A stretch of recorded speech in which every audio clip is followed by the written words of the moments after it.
Romans chapter 8, verse 28. And we know that in all things God works for the good of those who love him, who have been called according to his purpose. For those God foreknew, he also predestined to be conformed to the image of his Son, that he might be the firstborn among many brothers and sisters. And those he predestined, he also called. Those he called, he also justified. Those he justified, he also glorified. What then shall we say in response to these things? If God is for us, who can be against us? This is the word of the Lord. Thanks be to God. Well, good morning, and it's lovely to see you. If you're a guest or visitor, this is your first time with us, let me add my welcome to Harry's. My name's James. I'm going to be helping us in those words. So if you've got a Bible near you, if you've got it open on your laps, please keep it open, because we long that God would speak to us by his Spirit today. But as we begin, let me ask you a question. How are you? And really, how are you? I wonder how you're doing. Are you well? You know, we're 12 days into a new year.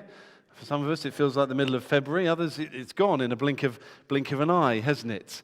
It's one of those questions that trips off the tongue so easily that I don't know what comes out your mouth normally. Good, fine, right, next one, get on with it. Or sometimes we wonder if I really told the person how I'm feeling, would they listen or would they have moved on to the next question? I knew someone who used to answer average, or not terrific, not terrible, middling.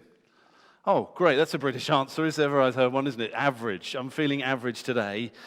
But at the beginning of a new year, it's often a time where we start to think, maybe deliberately or subconsciously, how we are doing, how our health and well-being is, how our mental health is, how our balance of life is going, how our relationships with family or friends are going.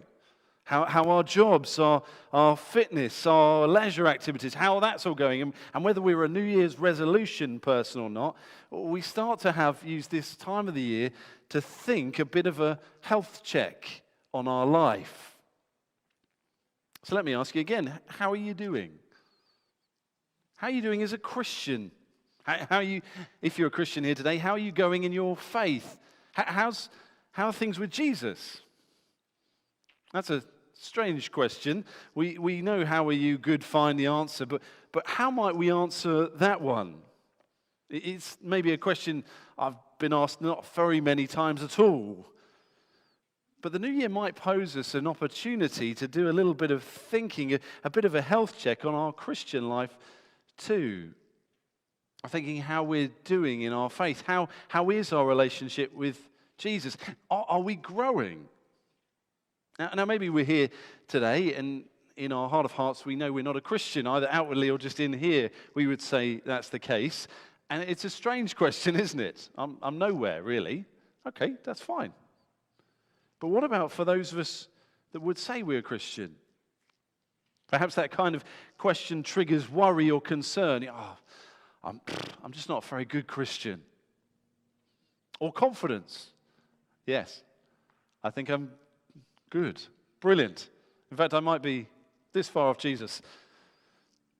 Or maybe one of us starting to think, okay, well, what would I say? What would I bring out as my evidence that I'm going well as a Christian? Maybe all the things I do, maybe all the things I'm involved in. Our little, if you want, spiritual CV. But perhaps behind that, one of the reasons we might struggle with it as a Christian is we don't really know what a healthy Christian is. There was a survey done in 2022, the Talking Jesus Report, which looked at the UK and all its kind of opinions. And it found that 48% of the population would say, I'm a Christian. But as they looked at that 48%, they found that only 6% were practicing Christians. Their definition of a practicing Christian: someone who went to church at least once a month, and someone who read and prayed the Bible regularly. Now, already there's 42% of people who think differently about what a healthy Christian is. What do you think a healthy Christian is? Because if we're going to answer that question of how we're doing, we need to know what we're asking about, don't we? Well, as we enter this new year, we're going to be doing somewhat of a spiritual health check for us. We're going to let Jesus, the doctor, come to us and examine us, as it were. It may be, for some of us, that health check will say all is well, but we're going to see whether you're a Christian of one day, whether you're the vicar or a Christian who's been here for 100 days, it's a health check we all need. 2 years ago, I found myself in hospital, admitted having got a parasite that they didn't quite know at the time was doing stuff. That wasn't quite the problem, really. It was the fact that the doctor then proceeded to come out and list all the other problems I had and started to warn me that by the age of 50, if I carried on, I would have had a heart attack, a stroke, likely to get cancer, and the list just went on that my jaw kind of hit the floor. It was a moment that I couldn't pretend all was well. It was one of those shake you up moments, a resolve to do things differently. And as I look back on the last year, 2024, and as this series was sort of in preparation, as I myself have been doing this Arrow Leadership course that feels like I'm being unbuilt rather than built, I can't lie to you and say last year felt a healthy year. If you want, I need this as much as I think you need this, for us all to see how healthy we may be. Because as you look at Holy Trinity as a church, you could go, yeah, they're healthy. There's loads of them there. They're doing lots of great stuff. But that's just like assuming 48% of the population are healthy Christians because they say they are. We just happen to have voted to be in one place at one time on a Sunday.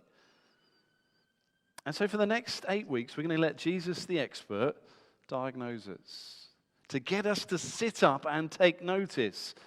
Not so that we can wallow in guilt and despair, I'm rubbish, but so we can receive his medicine to be healthy Christians. Now, maybe you're not a Christian. This is going to be a great window into the Christian faith to see, really, does it hold weight? Is it something I want to be a part of? But as one gentleman phrased it to us, if you want, what we're going to do through this in 2025 is help us to be alive in 2025 as Christians. It's something that shouldn't surprise us being a Holy Trinity. If you've ever read our vision statement, which is displayed in all sorts of ways, we long to be a growing family where God transforms lives through Jesus. We believe as a church that God doesn't just leave us on our own and waits until he comes back or our death, but he's about transforming us. He's about changing us. But what on earth does it mean to be a healthy Christian? Well, that's where we need Romans 8, and I hope you've got it in front of you, because we're going to dive into these little books. It's probably a well-known verse if you've been a Christian for any length of time. You may have it as a fridge magnet or displayed over great things. People often stop at verse 28 and forget verse 29, but we're going to come in to these verses. Because in this book of Romans, Paul's been helping people understand that all of humanity, whenever they've lived, live a life that pretends that God doesn't exist. They want him out of the picture. But yet through trusting in Jesus, people can be brought into a relationship with him. They can be made righteous, forgiven. They can have peace between them and God, no longer enemies with each other. They can have the hope of a new creation, a perfect life after death. And they can have the gift of his Spirit. And in the middle of this, Paul gives us a view in chapter 8 of what a healthy Christian is. And here's the first one from verse 28. Healthy Christians love Jesus, chosen by God. If it were, this is checking that our pulse is still going. Have a look at verse 28. We know that in all things God works for the good. Well, that's good, isn't it? God's a good God who longs to work good things. Sometimes goes against what people think, isn't it? But who's this for, this good? Look, of those who love him. Those who love Jesus. Now, people will describe being a Christian in many different ways, isn't it? I respect Jesus. I honor Jesus. I believe in Jesus. But if I spoke about Sarah, my wife, and said I respect her, I honor her, I believe in her, I sound more like a therapist or life coach than I do a husband, don't I? You'd expect me to say I love her. And that's what a Christian is someone who loves Jesus. Having been brought into a relationship with him, seeing their need of him and all he's done for them, an outrageous gift of grace, that they would love him. But do you see the second thing that he says they are, the other who, those who love him, who have been called according to his purpose. Called or chosen. Now imagine as you came in today in Holy Trinity, you probably didn't pay much attention as you came through the doors, but displayed across the archway as you came into church were the words, "Come to Jesus." That's the invitation of the Christian faith. You say, look, come to Jesus. Not come to the church, but come to Jesus. Come to him. He's the one in whom you can have forgiveness. He's the one who has come to give you this relationship. Come to him. That's what many of us will know and experience of, whether it was a day in the past or whether, like me, a sort of progression as you grew up in the church of getting to a point where you say, yeah, I want to come to Jesus. If you were, as you then look at the other side of that doorway, you can see the doorway now, imagine written on that doorway as you look back, the words chosen, called by God. The experience for you and for I is that we hear a message and we've wrestled with it, and when we come to Jesus and say, yeah, I'm with you. But on God's side of the coin, as we then get the chance to look back, we see his work, called, chosen by God. He's been at work in trying to bring you from wherever you've been into that relationship. You think how beautiful and precious that is? If you're here and you're a Christian who loves Jesus, it wasn't like you were Friday's kind of product on the line of making people that go, oh, well, yeah, that'll do. We've just got to knock off now. It's 5:00. No, chosen, called by Jesus, dearly loved. As he brings us into this marriage, this relationship, he's done all that he can to get you to come to Jesus. He wasn't going to let you keep running off. He's going to win you and bring you back. A relationship all by his doing, all by his grace, all by his work. Now, people often have lots of questions about this. Is it unfair, God? But the scriptures remind us time and time again, in some ways it's not our question to ask. It's God's work to do. All we know is the invitation is there. Come to Jesus. And we know that heaven hasn't yet started because God longs that more would come to Jesus. But Paul wants to remind us that healthy Christians can have a degree of certainty that if we love Jesus, we look back and go, chosen by Jesus. Chosen by him. Like Harry in his jumper that he put on, if we trust in Jesus and wear his clothes, we are chosen by him. We are in that relationship that cannot be shaken. Marriage in some ways is a great relationship, a great model picture for us. But many of us will know marriages that get pulled and broken apart. But this relationship can never be pulled apart because it depends on God and not us. So here's a simple question for us in 2025. Do you love Jesus? Friend, if you do, then you are united by him. You're chosen by him. He's brought you into that relationship. You are a Christian. The pulse is beating. And delight. It's not how beautifully good looking you are, or how brilliant your brain is, or how gifted and talented you may be. But by his choosing, he chose you and brought you into that relationship that cannot be shaken, The pulse is on. And friend, if that is not yet you, if you can't say, I love Jesus, well, the offer is still there, displayed above the door. Come to him. Come to him. That's what he longs to give you. Not an hour to fill on your Sundays, not a list of tasks to do, but a relationship to then enjoy. You see, because what we're going to see is that a healthy Christian doesn't just have a marriage, a relationship, as you were. It doesn't just coexist, but they enjoy that communion, not that meal, but together enjoy that relationship, grow in that relationship, and that is where health is. We're going to see, secondly, healthy Christians are like Jesus and changed by God. Billy Graham, the famous American evangelist, said these words: being a Christian is more just than an instantaneous conversion. It is a daily process whereby you grow to be more and more like Christ.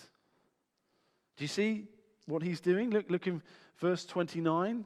Because often we get verse 28 on the fridge magnet, don't we? And we know that in all things God works for the good of those who love him. Yes, Lamborghini. Yes, please, Lord. That will be my good thing. We miss the big word for at 29. Here's what his good is to do for us. For those God foreknew, he also predestined to be conformed to the image of his Son. He wants to make you more and more like Jesus. Now you think of that for a moment. What was Jesus like? Loving, kind, caring, generous, compassionate, servant-hearted, sacrificial, the greatest human that ever existed, and he longs to make you like that. That means he longs to make you a loving, compassionate, kind, gracious, sacrificial, servant-hearted man, woman, husband, wife, worker, doctor, nurse, retired, old person, young person, retired person, wherever you may be, whatever you're doing, God longs to make you in those places and spaces, if you're someone who loves Jesus, more like him.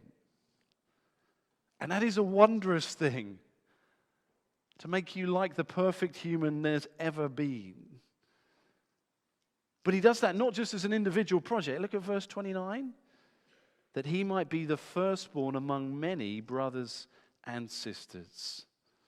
He's making us, his church, together part of a family. He's making us more like Jesus.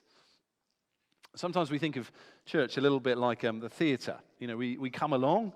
Maybe if you're at the back, you need binoculars to see. But we come to enjoy, to partake, to be entertained, maybe to pass comment on the way out. And then we leave. We all go home. But church here is more, if I can picture it, a sweaty gym class. Some of us, no idea what that means. But imagine all of us doing fitness together. All of us here. And not just the enthusiastic ones at the front, like, yeah, we can do this. And they're not so keen at the back. But everyone here spurring one another on to be those who are becoming more like Jesus. Sometimes, like a gym class, we think we can just sit back and let stuff happen. Or as people would say, all the gear and no idea. You know, the person kind of dressed in new kind of yellow tops, great new shorts or trousers and brand new trainers. But they stay new because we just sort of, I look the part. I feel the part now. I'm enthusiastic for health in 2025. Sometimes we think that's what it means to be a healthy Christian. Or we go to the other end of the spectrum and think it's all about me. It's all about the sweating and trying even harder. The person at the end of the class is saying, no, give me more reps. I've got to keep going until I fall over. All the gear and absolutely no fear until they fall over. But if you want, what Paul wants us to see, verse 29, is that this is what God is doing. He's making you and changing you. And then he's going to say in chapter 12, verse 1, offer yourselves up. Give yourselves as a living sacrifice. If you want all the God gear and know God's idea, he's doing this, so off you go. joyfully, freely, wonderfully. Sometimes that thinking that God is changing us frustrates us because we go faster than God. I really want to be more self-controlled. Why aren't I more self-controlled than yesterday? But with God, a step forward is progress and change, whether it's painstakingly slow or whether it was overnight.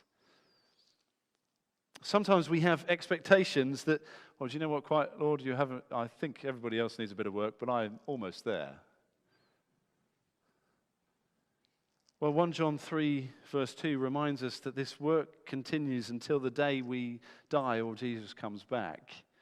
We won't be finished this side of the new creation. It's a work that he's going to have to keep doing and keep doing and keep doing. And that can feel like, oh. But he is doing this work. That's what he's doing.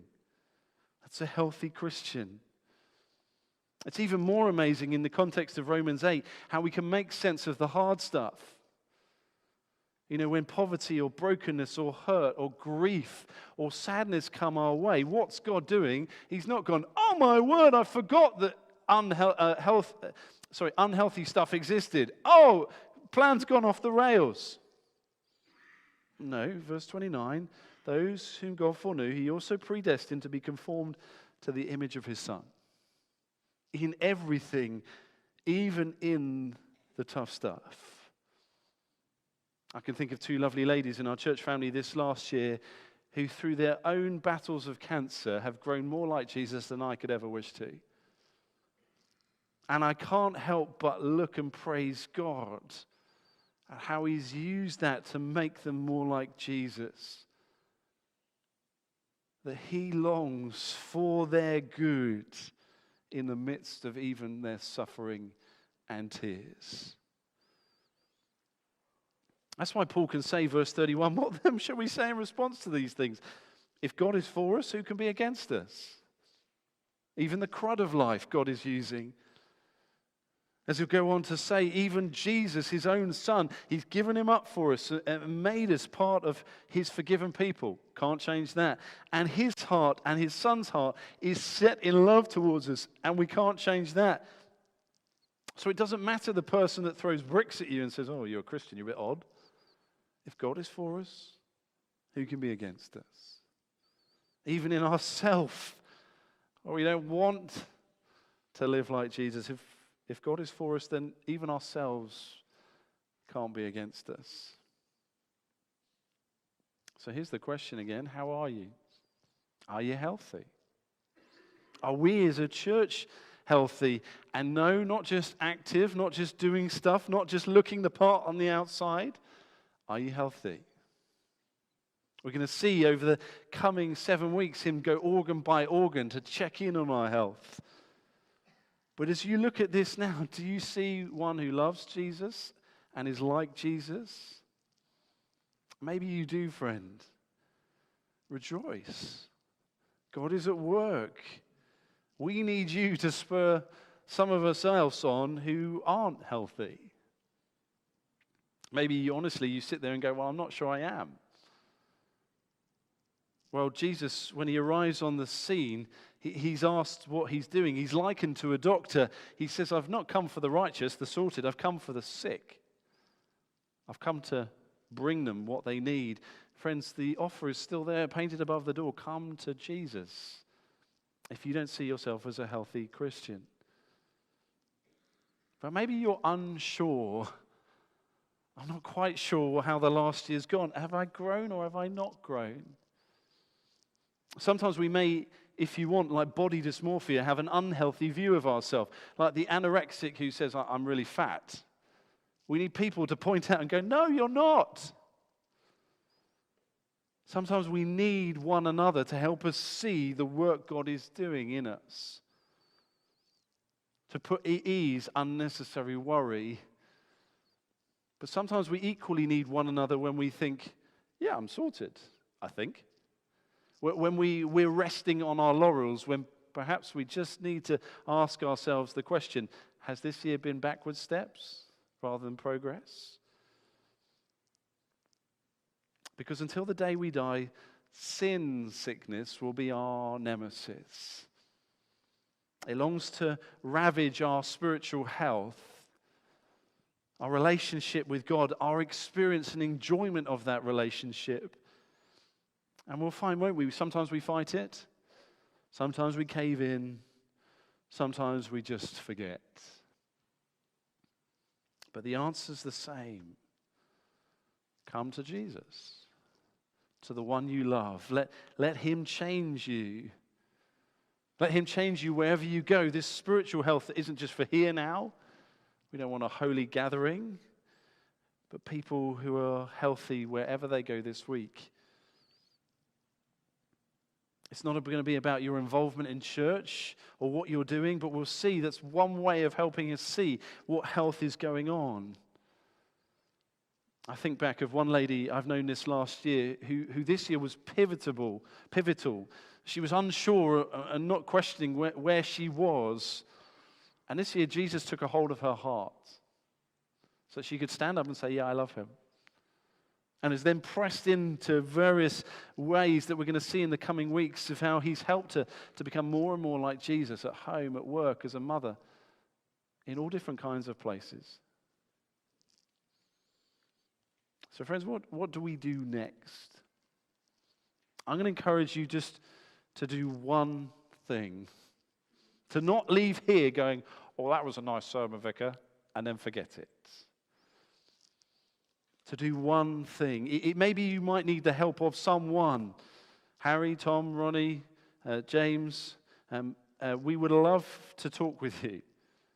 But you don't need us experts. It may be someone near you or the prayer ministry team. But would you this moment commit one thing to, like that gentleman said to me, be alive in 2025? To have a desire to grow in your health as a Christian. Perhaps even the next 7 weeks, just saying, do you know what? Come what may, I'm going to try and press into these 7 weeks. I want to see what Jesus wants to say to me and the medicine he longs to give me. It could just be something that would change your life. Imagine with me for a moment the 31st of December next year. Two ladies I was chatting to after the first service said they're going to write each other a letter of what they long to happen at the end of this year and are going to read it on the 31st of December. But imagine the 31st of December of taking a moment to look back,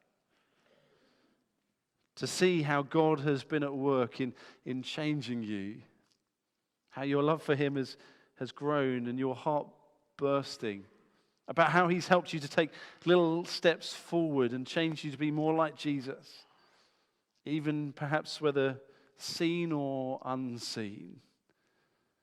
Because that's what he longs to do for you, friends.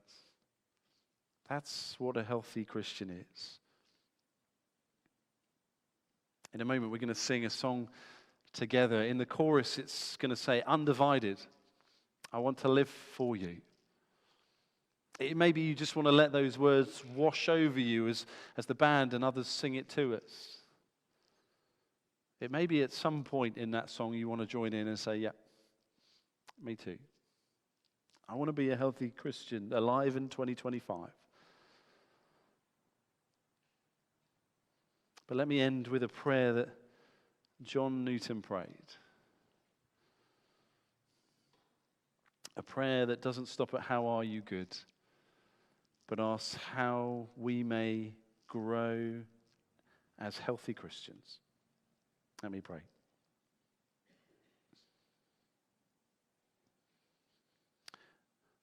Lord, I know I am not who I one day will be, but I thank you that I am not who I used to be. Please make me more like Jesus today than I was yesterday. And please answer that prayer each day until the day I stand before you. In Jesus' name, amen.